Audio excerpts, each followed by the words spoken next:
Mining Weekly Online is talking to Norman Mbazima, the CEO of Kumba Iron Ore.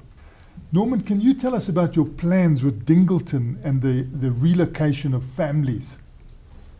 Dingleton is a township. It's actually a municipal area of over 3,000 people, 309 households. There's a 500-meter buffer that the law requires between a mine and a community. And we need to mine that buffer because there's ore in that buffer. So for that reason, we need to relocate the community.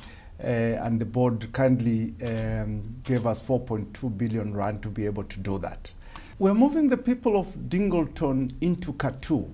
We'll be building them new houses. We'll build them where there are businesses. We'll rebuild those businesses. We'll build churches. We'll extend schools so that they can integrate into the town of Kathu and be part of that.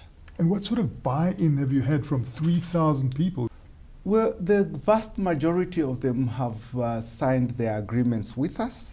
We think that this is all in hand, and by the time that we have to move them, everybody will be ready to move.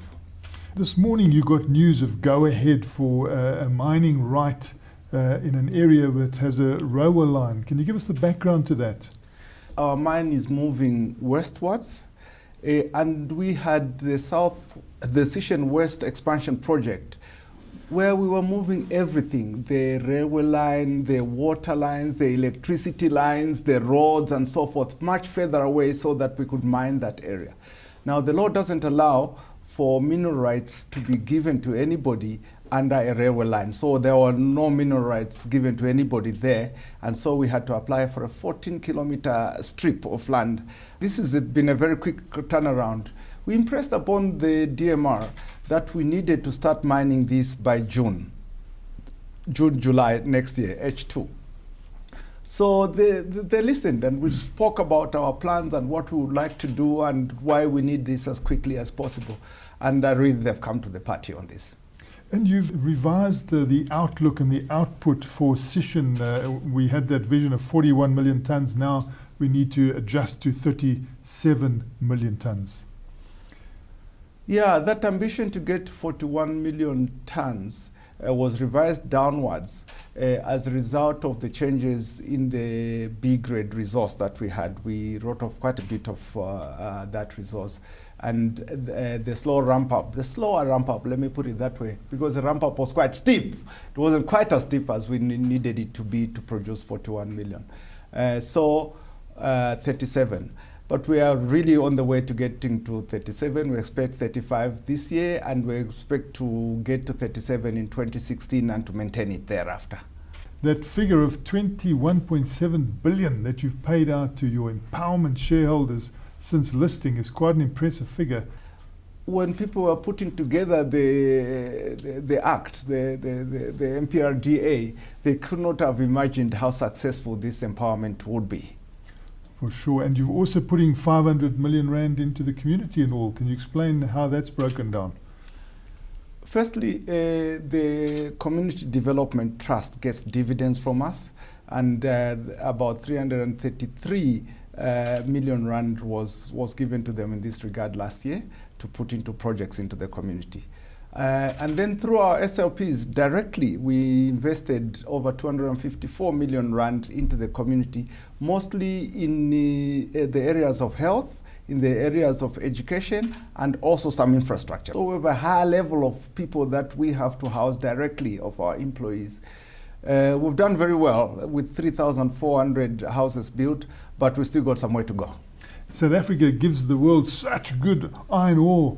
We are blessed to have ores that are very hard, and therefore we can produce more lump than, say, the Australians can do out of their ores. In China, because of these emissions, some of the smaller mines have had to close, and the sinter plants, which take the fine ore, have also had to close. And as a result, the lump ore is becoming much, much more valuable in China than it was in the past. And hence, we've seen a very significant increase in the lump premiums in the second half of 2013. Wages and mechanization. You seem to be in a different space to a lot of people in the hard rock, narrow reef mining. But at the same time, you have done quite a lot with your workforce in terms of making them shareholders, etc. Can you give us a word on the sort of where you think your company is positioned with regard to labour and the mechanisation side of it? Will that be stepped up? The kind of mechanization that we have means that we have less people for each ton that we mine. We are buying ultra-class equipment, which means that, for example, we moved from 250-ton trucks to 350-ton trucks. And therefore, to man those equipment, their productivity goes up significantly. It also means we have higher skilled people and therefore need to pay them more.